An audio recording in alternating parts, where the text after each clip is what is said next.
Boom. Gotta get that chi going. Come on, do that life force. All right. Ready? Let's get it. Cool. All right, everybody. Welcome to this episode of the podcast. This is episode number 15. I haven't published episode in, I would say, about 3 weeks. So I apologize for that, guys.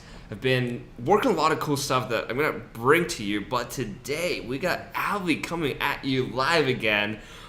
If you didn't check out episode number 4, that was the last episode that we did with Alvey and a repeat guest. Bro, I am absolutely honored to be here again. The last episode was a lot of fun, a lot of fire, a lot of great feedback from people.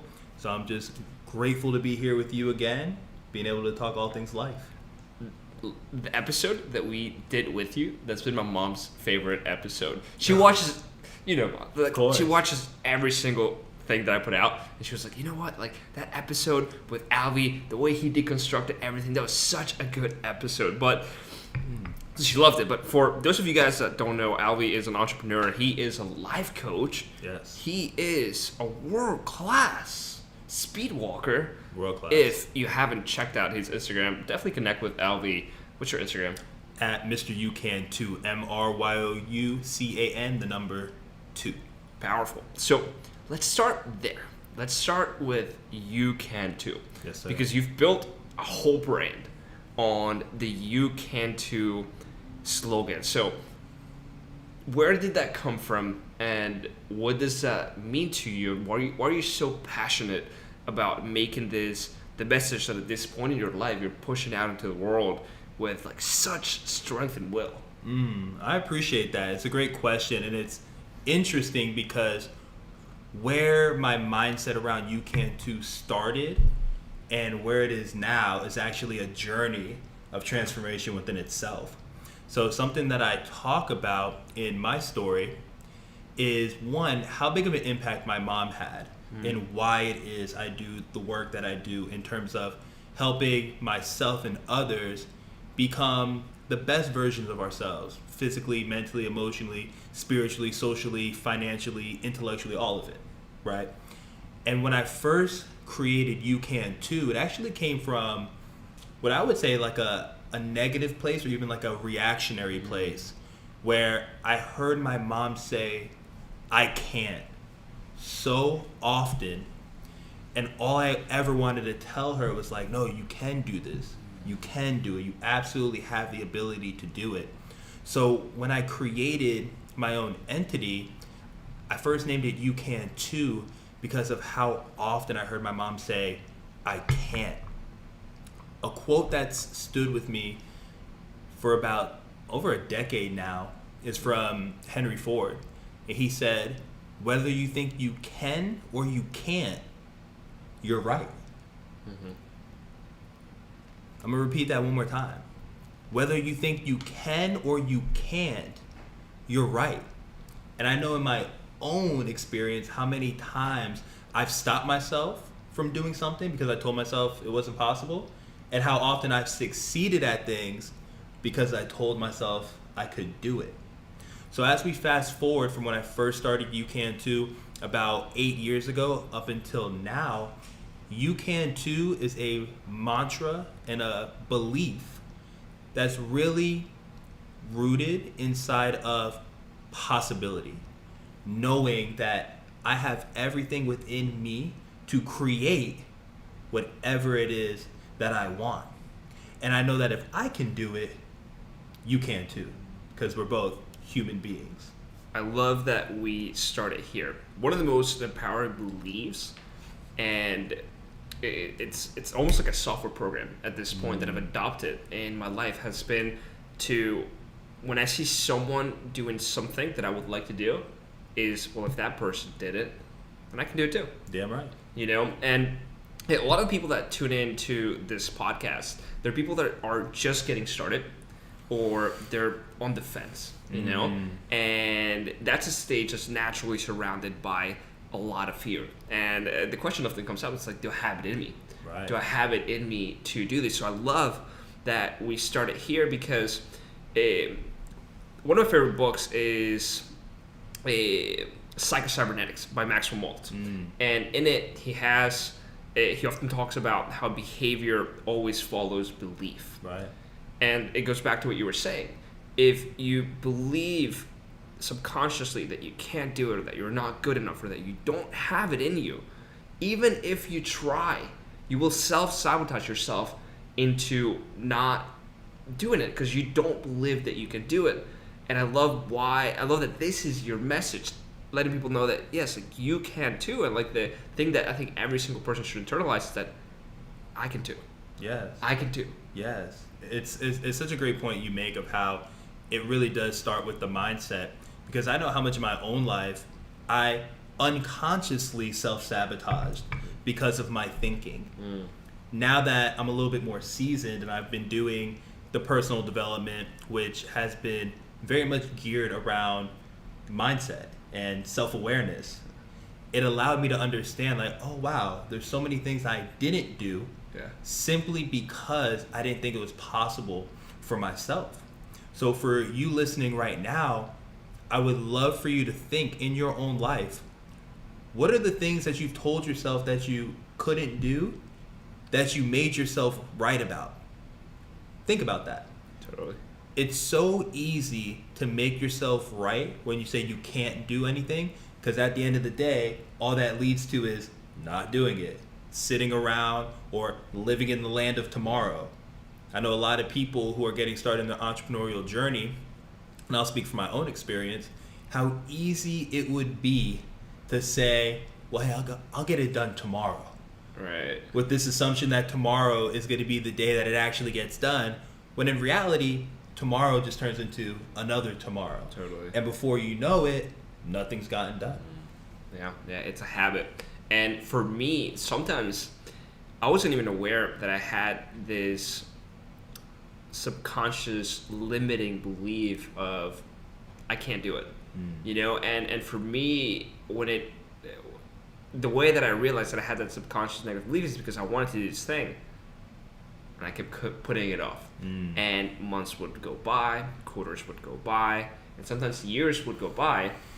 And Richard Feynman has this quote that like you got to be careful not to fool yourself, and you're the easiest person to fool. Right. You know,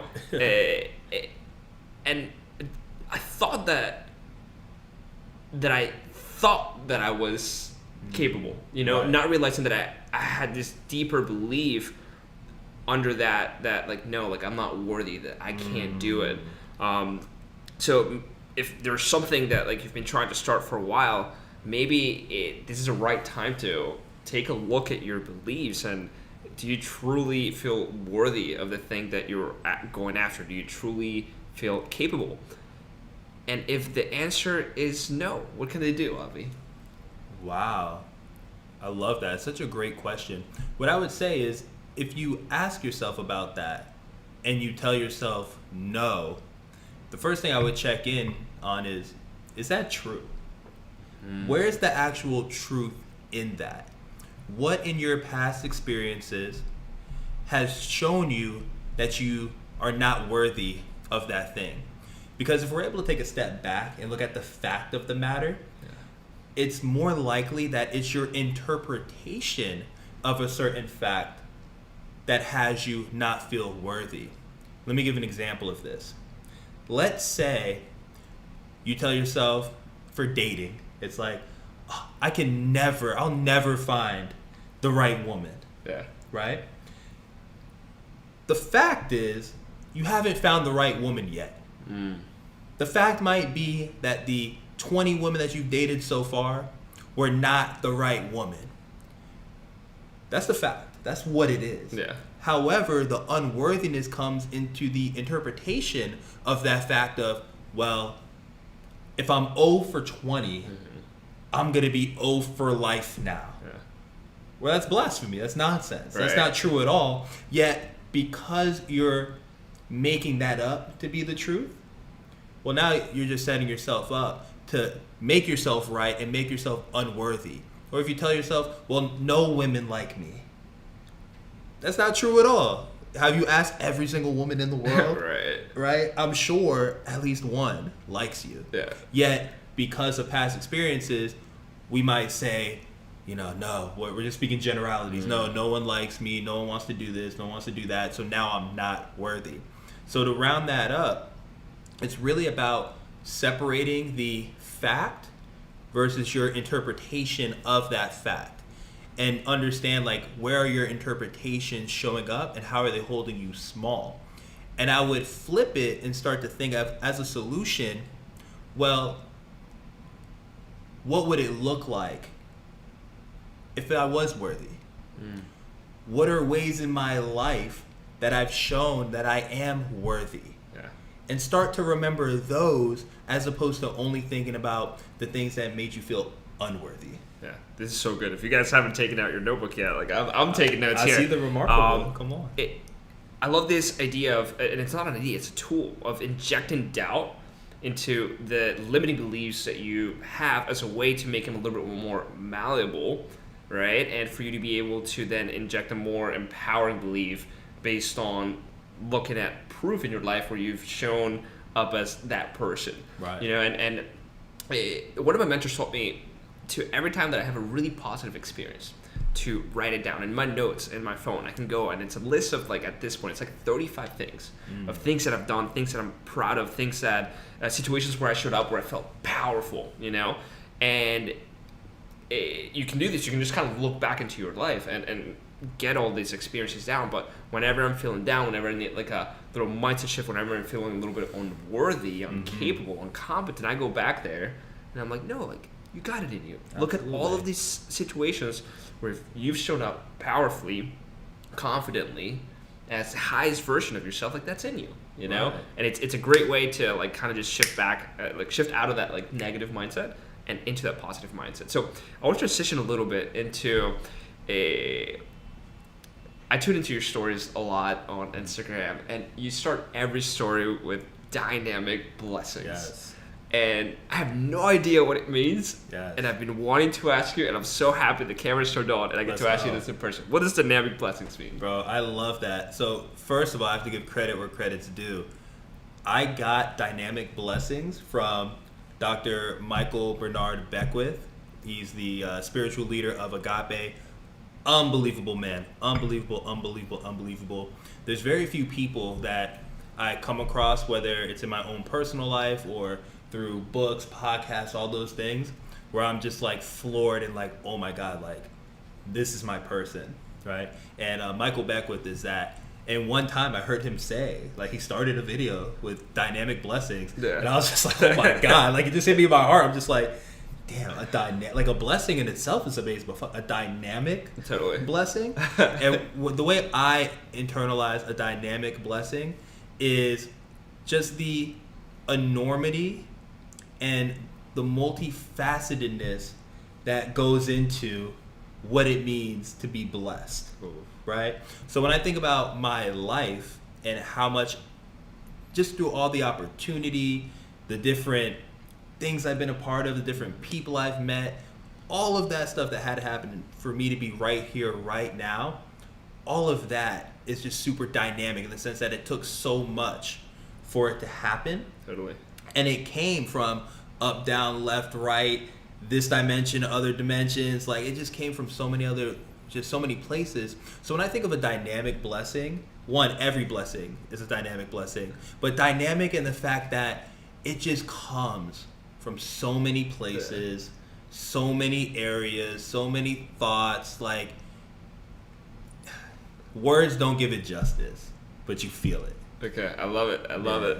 It's making it rain blessings from all the dimensions. It's like, bro, I think of it like, what I think of when I hear of dynamic blessings is abundance. Yeah. Right? One of the great, and I actually got this from Michael Beckwith as well. He said, you can take abundance away from abundance, and abundance remains. Yeah. Right? So much in life I make up that we live in this scarcity mode that, like, if that person has this, then that means I don't have it, and there's only so much of it left. What am I going to do, right? Totally. Comes up a lot with money. Yeah. Right? And I know it's been like that in my career with training, sports performance coaching, all of that, right? Where in reality, there's so much of everything that we need is, one, already inside of us, and two, it's all around us.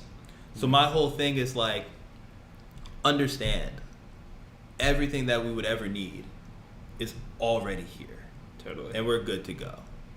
But you have to look within as opposed to always trying to look on the outside for it first. I love that. Now that moment's gonna have so much more meaning when I see you say it in a story. I feel like we can cut this little clip. For sure. sure. Like, have you been wondering why I say dynamic blessings at every single time I open a story? That's dope. So we got something here, and it's a book that you just published. Yes. And first of all, I want to say congratulations on publishing a book. It's not, or at least we think it's not, an easy thing to do, right? And it's something that we're going to talk about. Even like when I think of writing a book, like I think of like a huge uphill battle, right? Of like getting my thoughts on paper, then editing, and it's taking years, because that's kind of what you hear from people, right? Of like what it takes to write a book. And it is my understanding that you thought the same thing about writing a book. So tell us about the perspective shift that you got that allowed you to write this book in 4 months? What was it? 4 months. In 4 months. 4 months. Yeah, like from idea to published in your hand book. Yeah. It's such an interesting thing to reflect on, because I've wanted to write a book for about 5 years now, right?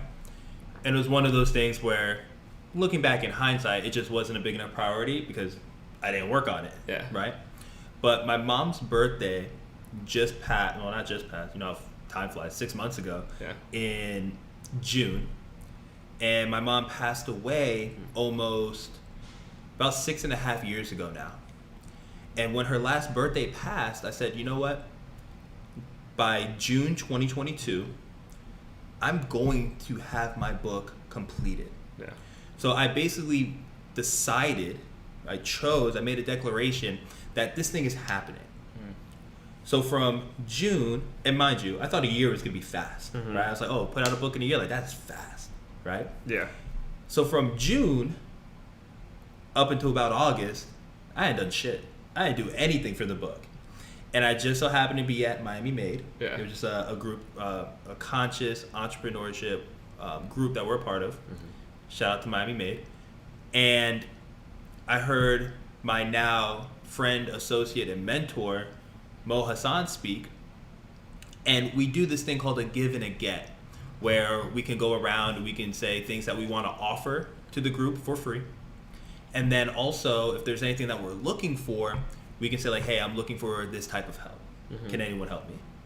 So one of the things Mo shared is that he's written books before, and if anyone wants to learn more about the book writing process, like, he's open to going to lunch and teaching that person. So right at the end of the meeting, went straight to Mo, and I asked him, like, hey, like, I'm really interested in this. Can we get together? He's like, yeah, no problem. So I took him out to lunch, and while we're at lunch, I tell him, like, hey, like, I have these aspirations of making a book. My mom's birthday is going to be June 2022. I want to have it done by then. And he's like, why the hell are you waiting until June of 2022? You can have it done by this year. And in my head, I'm just like, it's like my butthole puckered up. Like, damn, like, this year, like, I don't know. It's that's super stretchy. Like, borderline not possible. I got shit to do. I got a life. Right. I got this. I got that. All these considerations. And as we were just talking and talking and talking, I really started to believe that I could do it in that amount of time. So I actually decided to hire Mo to help me in this process. And literally just by getting with him, it literally shifted my mind around what's possible. And as we're working together, just so many different things within his process taught me how to work faster. And I'll share one of those things here. My initial plan was like, hey, if I spend 1 hour a day on the book, over the span of a year, there's no reason why I can't get done. And I would hear other high performers talking about like, yeah, just open up your computer. Like, who cares if you don't have anything yet to write? Like, just get on there and, if you do that every day, it's going to come out and blah, blah, blah. And I'm sure it does. But for me, it just wasn't it. Right. It was not working for me. So something we implemented were intense work days. When I say intensive in the sense that like, hey, we're spending a lot of hours, to focus just on this. How many hours? So we would do sessions of anywhere from like 5 to 8 hours at a time. And it was incredible to see how much I could get done when I was focused solely on that and I had all my distractions put away. And when I say distractions, it's even the quote unquote, productive distractions, Totally. right? Like I have a business, I have clients, I have a fiance, I have a dog, I have like all these things, right? Yeah. Yet all those things get to have love and attention, yet it's about focusing on the one thing that's important for those hours. Totally. And we would crush so much in these work sessions that structure, along with some of the other things that we implemented along the way, allowed me to have it done super fast. Super fast, to the point where, like you said earlier, we went from idea to published physical copy in 4 months. Yeah. 3.5, really. Incredible. And the reason that I wanted to spend some time on this with you guys is because you can replace the book with whatever it is that you want to launch, right, or whatever it is that you want to do. When I was coming to Miami and I was thinking about coming here, it seemed like a huge undertaking. And I was okay, cool. Like, I'm gonna save money. And I was planning like 2 years out. And I shared my plan with my uncle, someone that he's been around the block a couple times. And he says, 2 years? Like, you can do that thing in 6 months. Just put your mind to it. I had a house I had to sell. I was in Miami in 3 months after that conversation. So I think a lot of times we grossly overestimate how long it would take to do something. Now, you touched on something that I'm a huge fan of, and that is focus. And these deep work sessions where you're working on one thing for long periods of time. If you haven't read it, there's this book called Deep Work by Cal Newport, and it's one of the best books that I've read on getting things done, and it's all about doing this. It's all about blocking every single distraction and just working on one thing for long periods of time. It sounds simple. It's not easy. Right. It's not easy to do, but the amount of things that you can get done in just a block of time where you're only working on one thing, it'll blow your mind. And at first I read in the book and I'm like, okay, cool. Like, I'll be a little bit more productive. And then I'd start 30 minutes and I worked up to an hour. Then I worked up to 90-minute blocks and 2-hour blocks. And I kid you not, in 2 hours, I can get done what sometimes would take me a whole day. Right. And it sounds crazy, but just like no distractions, no notifications, turn everything off, put my phone in a different room. Yeah. So focus is huge for getting things done. But what came up for you as you're writing this book and saying, okay, like, I'm going to do it? Because I'm sure things came up. Right, as they usually do. For me, coming to Miami, like, so many things came up. It's like, It's a new city. I don't know anybody there, right? So, what came up for you, and how did you go through that process, and what did you learn writing this book? Yeah, for sure. God, so many learning lessons. Yeah. Right. One of the biggest ones that came up for me is that if I'm up to anything great and I'm putting a lot of love and attention into this thing, right, all of these positives are going on, naturally there's going to be so many negatives that come up along the way, just because that's kind of just the balance of how things are. Totally. Right? Like, I don't know if you've ever had this experience, but it's like, you can get to a huge high, and then inevitably there's a bunch of like lows that are trying to creep up at the same time. For sure. So for me, one of the biggest learning lessons was understanding, like, hey, there's gonna be hardships that are gonna go on at this time. Yeah. As I'm crushing chapters, getting outlines done, just going layer after layer, completing things, knowing that there's gonna be other things that wanted my attention.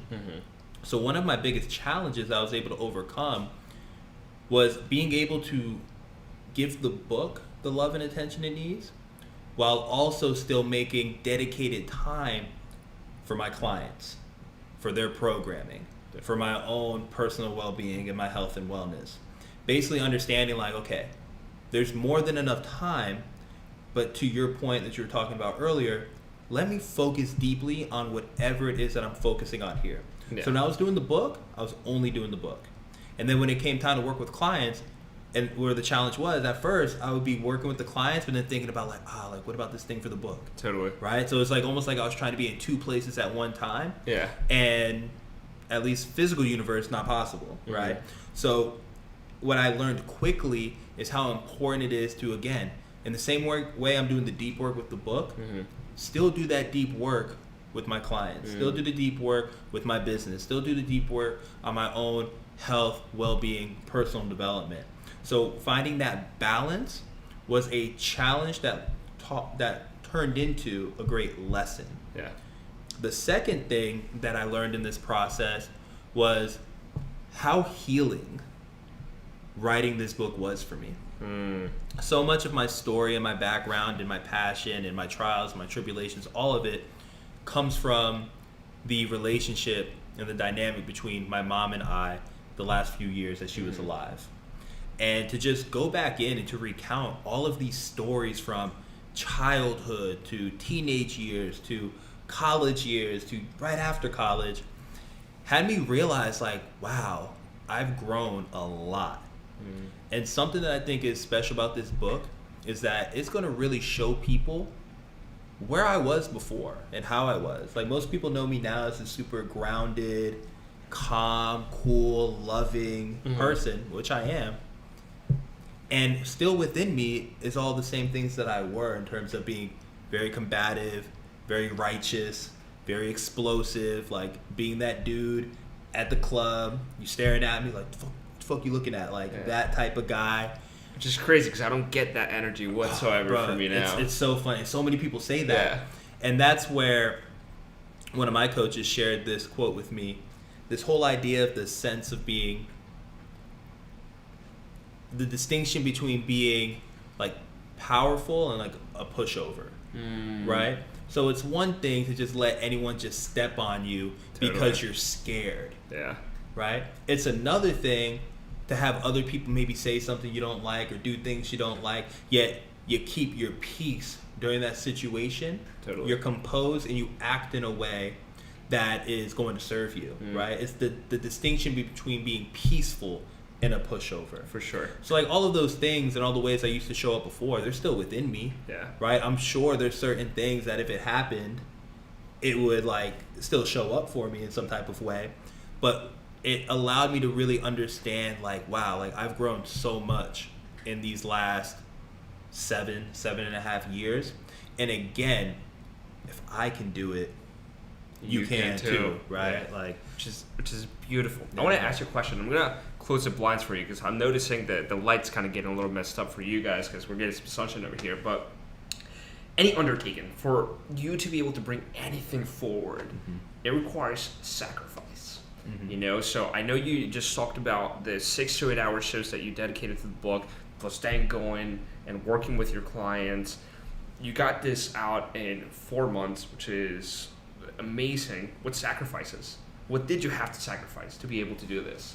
yeah, no, it's a great question. I feel like, to be honest, I didn't have to sacrifice a whole lot because, you know, I had trips that were planned. I was taking vacations, and even during those vacations, I was able to do what I was doing on the vacation, having fun, and still being able to get my work done. Okay. If I had to say a big sacrifice that I had to make, the only thing that really comes up for me is sacrificing the kind of autopilot BS that I might do, right? Okay. So like, there's definitely less scrolling on Instagram. There was less, you know, reading leisure books, which is not BS. I love reading, and I think that's very fundamental to who I am. But like most things in my life, anything can be productive or unproductive, depending on how I'm doing it and what I'm placing as my priority or not. Yeah. So some of my things I do for leisure in terms of, you know, maybe getting as long of a workout in, or, you know, sacrificing maybe, you know, reading some, things like that. But more than anything, when I got focused, I realized that oh, like, hey, there's still gaps in my schedule where I was kind of just wasting time. Wow. Unconsciously. And I basically took that time and poured that time into the book without really having to give up too much. Yeah, it's fascinating. I didn't even realize that until you asked it, but like there wasn't a whole lot that I had to sacrifice on that end. Yeah. That's powerful. And now you have this habit that you can carry for the rest of your life of deep work. And you have this understanding of what you can do when you focus. That's something that I, after doing deep work for a little bit over a year and really getting into this idea, I can tell when I'm not being productive, when I'm scattered, where I have that awareness, and I'm able to, okay, Abraham, get yourself together, because you're wasting the most valuable thing that you have in your life, which is time. Absolutely. So let's dive a little bit into the book. What's in this book, and for the people that are interested in reading it, why should they read it?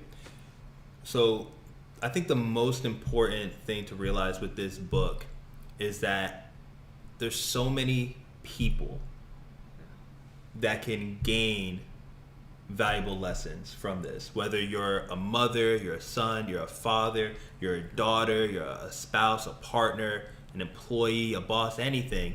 This book really centers around the dynamics and the complexities of relationships with people you're close to. And for me, the closest person in my life was my mom. So the way this book is set up is each chapter is a transformational life lesson that I received based off of my mom and I's interactions together. And most of these lessons didn't come to me until after she died, right? After she died, that's when I really dove into my personal development work, working to become the best version of myself. And something I want people to realize is you don't have to wait for a catastrophe, a traumatic event, or hitting your version of rock bottom to start your personal growth journey. Unfortunately, my mom's death was the catalyst to have me look at myself, look within me, and see like, all right, what gets to change? And through that process, I've gotten to heal myself and also help other people grow in their specific ways. But each lesson here, and there's 12 different lessons throughout the book, each lesson is geared for the person to look at their own life, and if they so choose, because it's you can to, it's not you should or you have to, it's you can to, so it's only if you want to, right? Look at your own life and see, how does this lesson apply to me? And the way that the book is structured, I start out with a quote that's relevant to the topic at hand, and then I actually dive right into the story, like what was going on in my life, like what was the time period, what happened, who was involved. And then after I tell the story, I talk about what my lesson was from that. And oftentimes the lesson didn't happen at the same time as the story. It didn't happen until years later. Once I share that lesson, I actually give examples of how specific clients of mine have applied this lesson into their life and how that lesson has shifted their life. And for privacy purposes, I changed the names of all the people in there. So, it's something that I get all my clients' permission to share some of these things, and they were all fine with it. But I let you under the hood and see, like, hey, it's not just me that's applied these lessons. It's people that I've actually worked with. Do we have any John Smiths in there? Nah, not John Smith. Close though, close. I don't think I even used John. Too cool for that. Close though. And the last part is basically like a table that shows like, hey, this is what you can stop doing because it's not effective. It's probably not going to work for you. This is what you can start doing, and here's how you can too. Here's how you can apply it.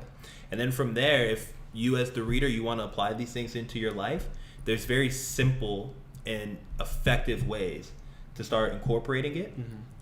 My goal overall with this book is for people who are either deep into their personal development journey or who have not done anything, at least consciously, on starting their personal development journey. This is a great place to begin it and to have tangible tools that are going to allow you to get to that next place. And then I would say the biggest overall point is I want people to really know who I am by understanding who I was, right? So many people, if you've met me in the last like 3 years, like, you know, you probably think I'm this great guy, which I am, which I think I am too, right? But it's understanding like we're all great, right? And we all struggle, and we all have suffered at some point. And we can take our own individual stories, our own individual experiences, understand the stuff that was hard, difficult, sad, frustrating, can actually propel us into a better version of ourselves. I love that, from pain to purpose. Right. So you can't just tease us and tell us that we got 12 lessons in this book and not share one or two of your favorite lessons with people. So if you had to pick one or two, which ones would you share that people can maybe start thinking about, and if they choose to dive deeper by actually picking up your book and reading it? Yeah, for sure. So Abraham, you're getting the first exclusive of this. Ooh. The first exclusive, right? Gotcha, guys. Yes. The one that comes up for me as just the first one that comes to mind is that life is now, right? There's a chapter that talks about how all we truly have is this present moment, and there's no reason to wait to make whatever change it is that you want to make. You will forever be able to come up with different stories, situations, scenarios of why you can't do specific thing right now, where in reality, the only time you have to do it is right now. And the way that this showed up in my life is that, unfortunately, I had to wait until my mom died to like look at myself in the mirror and see how I was showing up, and to decide how I wanted to live my life and who I wanted to be as at the time, a 26-year-old. And now I've realized, like, I didn't have to wait for my mom to die to do those things. I didn't have to wait for my mom to die for me to truly love her unconditionally and to just really see all of the amazing things that she did in my life, as opposed to all of the things she wasn't doing for herself. Because a big part of what I concentrated on was what my mom didn't do for herself and overall her health. And that upset me. And through that place, that had me be very rude to her, very nasty, very mean, very cold, very standoffish, where at the end of the day, all my mom ever wanted to be was just in my life, right? And when she passed away, and I just realized just how many just crazy, just dumb things I did, it was like, nah, like, let me change this now, right? But for you listening or watching, life is right now, and it can be over in a snap of a finger. Like, I'm sure most of us know of somebody, whether personally or a famous person, like Kobe Bryant, for example, where like just one day you hear they're dead. Out of nowhere. Yeah. Right? And it's like, that can happen to any of us. And like, life is fragile, life is very gentle, but life is also like amazing and exciting. So why not go do the thing that you want to do for yourself right now? Go create that business, go take that vacation, go ask that girl or that guy out, like go try that meal, go travel to that place, like just go do the thing. Because you might wake up one day or not wake up one day and not be able to do it. So to think that you have later to do it, tomorrow, next month, next year, like BS. You only have right now, because life is now.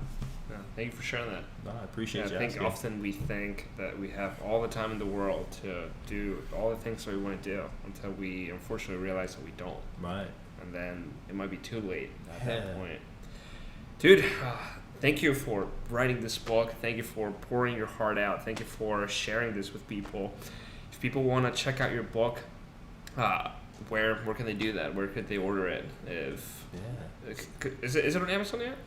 It's going to be on Amazon by December 20th. Okay. Latest. Link in the show notes Yeah. when it does. Right. So you can find it on Amazon, and everyone has Amazon from what I know, so Totally. you can definitely get it there. Yeah. Okay, cool. So I'll time this out so it releases right around the time the Ooh, I book like comes that. out. I like that. Guys, go follow Alvey on all his social media. He really puts out some really high vibe content. As you can see, his ideas are very well thought out, and he's done the work, and it shows. You can tell when someone's done the work. Is there anything else that you'd like to share before we kind of close out this podcast? If I could leave you with one thing, and I think the problem is a lot of people think that they need somebody else to tell them what to do, when to do it, how to do it. And don't get me wrong, like Abraham and I, like we tell people how to do things all the time, right? We're here to serve. But I want you to understand that every single thing that you require to do whatever amazing thing it is that you want to take on is already inside of you. So stop looking at the social media influencer, your favorite athlete, celebrity, or even your parents, brother, sister, whoever. Understand that everything you need is already within you, and looking at these other people can serve as maybe research or as like ideas or feedback. But at the end of the day, you have everything you need, and take that understanding and apply it right now. I love that. I've always thought that one of the classes that we should have as a required class that every single person needs to take alongside writing, alongside math, is a class that should be called You're Powerful, where we kind of show people that they can too. Your message, and that they have it in them to go out and make whatever their wildest dreams are a reality. So I'm thankful that this is your message. Thank you for coming, Alvey. It's always a pleasure. Always a pleasure. I'll see you for round 3 soon. Connect with Alvey. Guys, thank you for tuning in to this episode. We got some nice guests lined up for you guys, and that's it for this one.